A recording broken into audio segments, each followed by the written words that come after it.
Good morning, or afternoon, or evening, or whenever you're viewing this. It's morning for me. Welcome to Physical Science B, Week 11. Today we're going to talk a little bit about illusions and how science can help us to, remove some of our biases that we might have and not be deceived by illusions. We're going to look specifically at some optical illusions. And we're also going to talk about the Earth's crust,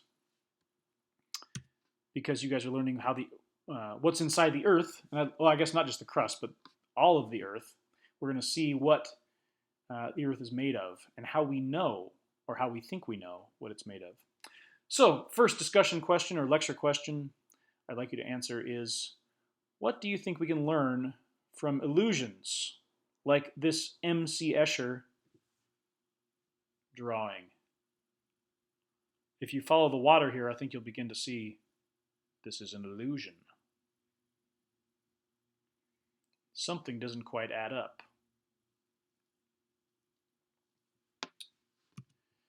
We're reaching the end of class. This is week 11.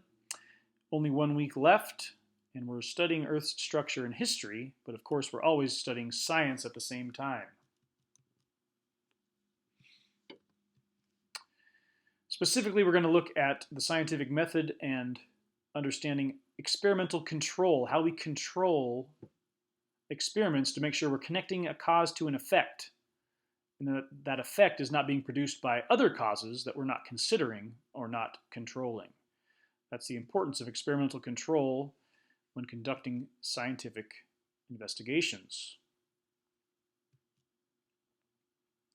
And you can see here the steps in the scientific method as outlined by the state of Oregon, who wants you to be able to think like a scientist, which of course is the most important thing.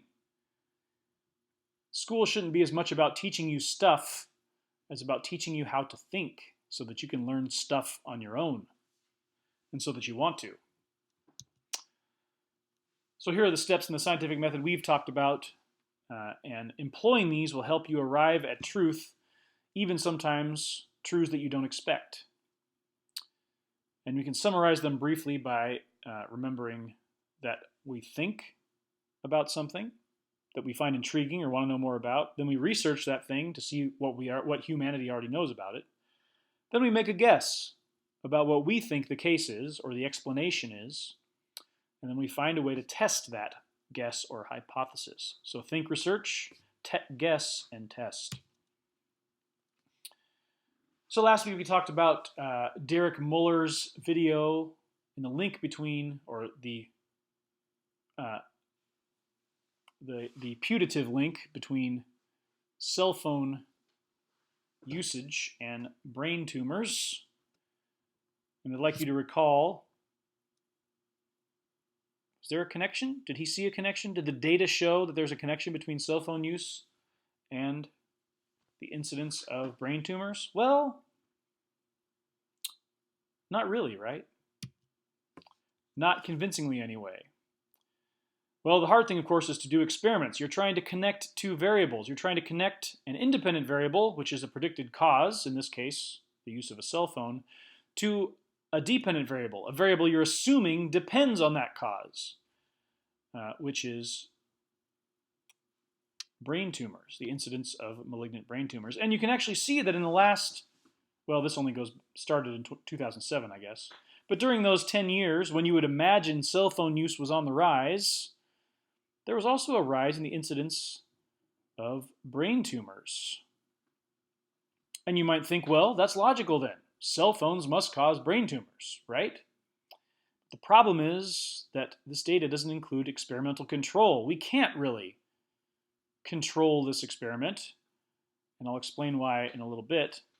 But there are a lot of other reasons why there might be a rise in brain tumors besides the use of cell phones. A lot of other potential causes that are not being controlled. So I want you, in your second lecture question, to tell me what might be another reason for the rise in brain tumors.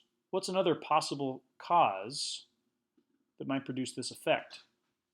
Seems like about a 25%, maybe even more, percent increase. Actually, it does look like more. in the incidence of brain tumors, maybe more like 35%. What's another possible cause? That's your second lecture question. Go ahead and pause the video and answer it, and then we'll move on.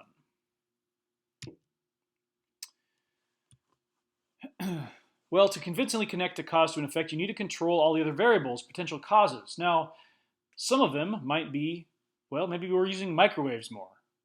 Maybe people are outside more. Maybe people are in Wi-Fi areas more often, right? That's something that's rising in popularity. Maybe people just aren't as careful. One of my students recently said maybe it's because we're eating too many GMOs, genetically modified organisms. That's been on the rise as well. Maybe GMOs has some connection to brain cancer. Another thing might just be that people are living longer, right? If people live longer, then they're more likely to develop a tumor at some point in their life, rather than dying of a heart attack when they're younger or dying from some other cause. Although lifespan is not increasing as dramatically as it once was, especially in developed countries like the UK, but still is increasing. So those are some other potential causes that we'd have to control if we were going to do an actual experiment. And you can remember some ways that you control experiments are using positive and negative controls. That's things like a placebo, Placebo. When you give pills to people, some of them have medicine in them and some of them are a placebo, which means they don't. They're just a pill that gives the person the same experience as the person actually taking the medicine, so that you can compare the two, knowing that they've had the exact same experience. In other words, that's a way of controlling all the other possible variables for why a person might feel healthy or get healthy or feel better from taking whatever medication you're trying to test. You can also use randomization or blindness. And now both of those could actually be used in this cell phone experiment if we were to conduct a controlled experiment. But as you'll see in a moment, it's not very easy to do. In fact, you probably couldn't get away with doing this. If you wanted to randomize this kind of experiment, what you'd have to do would be to randomly select people to use their cell phones a lot, or just strap a cell phone to their heads somehow. And 8 hours a day, they have a cell phone strapped to their heads. And there's nothing they can do about it. They're randomly chosen. That means rich people, poor people, all different races, all different genders, ages, whatever, randomly selected. Some people are going to have a cell phone strapped to their head and some people aren't. And at the end of 10 or 20 years, you see if those people have a higher incidence of cancer. Then you've controlled all the other variables. Even better would be actually if you could do it blindly, where you actually have a whole bunch of people with a cell phone strapped to their head, but some of them have it turned on and some of them don't, so that they don't really know that the cell phone's strapped to their head or not. Because that can also affect things like, for example, if you had a cell phone strapped to your head and you thought that cell phones cause cancer, then you'd probably think, well, who cares? I'm going to die anyway. I might as well go stand out in the sun or stand next to the microwave, which aren't really that dangerous of things to do.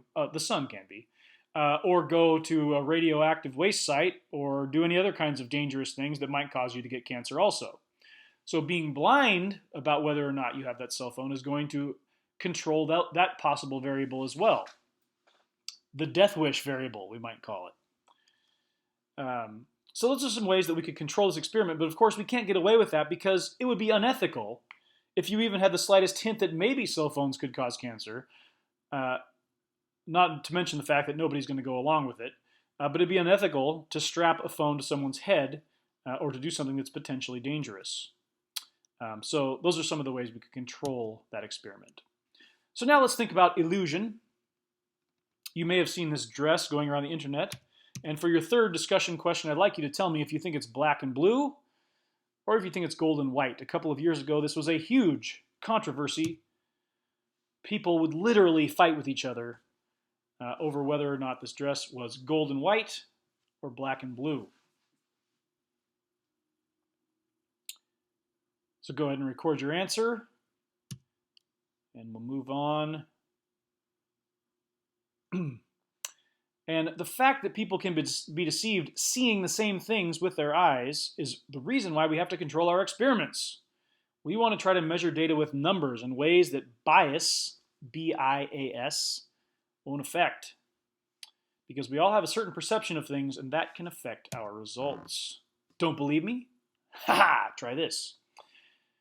This cube, I want you to tell me that for your fourth lecture question, tell me if the lower portion of the cube, where the arrow is pointing over here, tell me what color it is. And then I want you to tell me what the upper corner of this cube, I want you to tell me what color that is.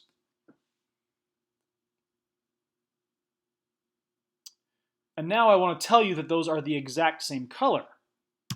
It's just the way you perceive them. If you compare here, you can see that because the upper picture is seen through kind of a reddish filter, and everything else looks redder, it kind of makes this look greener because of it. And because this filter down here seems to be greener, it makes the upper part of the cube seem redder. And I'm actually going to break off this part of the cube and put it up there so you can see that when it moves up there, you can see the colors are actually the same. They don't look the same down here, but as I drag that picture up, the colors begin to look the same. Crazy, huh? Want another example? This one I think is even crazier. You can answer this. You could say this for your fifth lecture question. Actually, well, you don't have to. This is a freebie. But look at the bottom, the middle image there, and think to yourself what color that is. And then the top here, and think to yourself what color that is. So it looks pretty clear to me that the cube on the bottom is kind of an orange or yellow, and the cube on the top is brown, right? Well, wrong, of course. You saw that one coming, right? I'm going to actually break off this yellow, orangish looking one on the bottom. I'm going to drag it up to the top, and as it goes up there, see how it appears to change color as it moves. But I promise you that all I've done is in PowerPoint taken this picture and moved it up. I have not caused it to change colors, so watch carefully. Suddenly it looks brown when it gets up to the top, right? It looks orange down here, and as you move it to the top, it begins to look brown. So this is an optical illusion, something we need to control for when we're doing scientific experiments. For example, let's say you're doing an experiment that requires different people to describe the colors of their homes to see which color schemes help people relax the most. Well, how are you going to have them report the color of their homes if obviously we can be so deceived about what colors we're actually looking at, or how even to describe color or colors in the first place?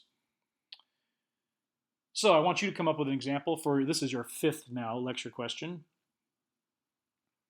How are you going to have people report the color of their homes to make sure that you're getting accurate results, or results that can be compared? Go and pause the video and answer that question. So there are some different things you can do.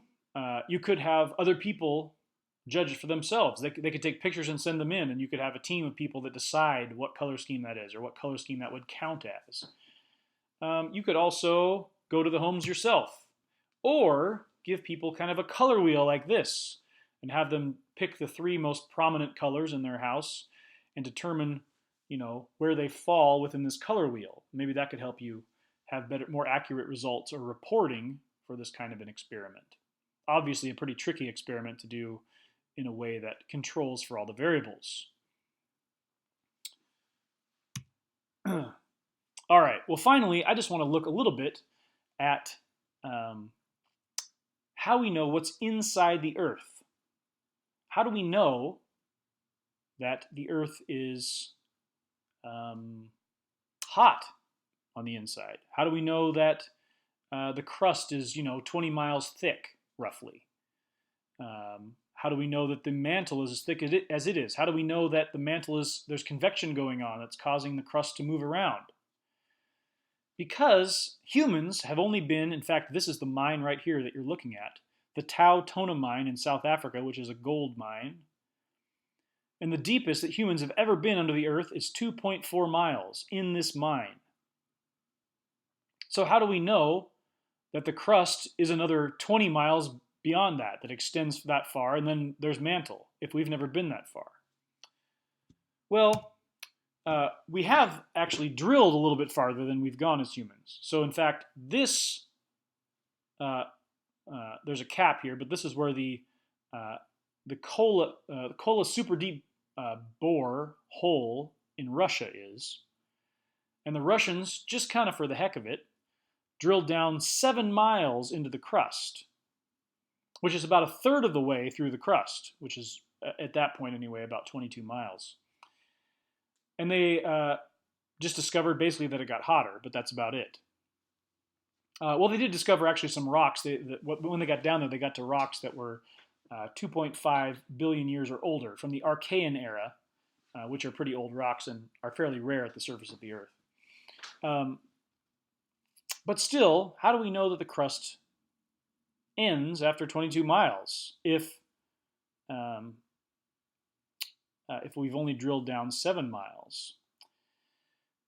Well, one way we know is that it gets hotter, right? We drill down and it gets hotter. Well, at some point, it's going to get hot enough for rock to melt, right? If we see that temperature rises as you go under the Earth, that must mean that heat is dissipating from a heat source within the Earth. And that heat source is actually some of its leftover heat from the formation of the Earth, all the friction that was there and has, basically been insulated by the crust for billions of years. Some of it's from uranium and thorium that actually, two radioactive elements that actually break down and release heat.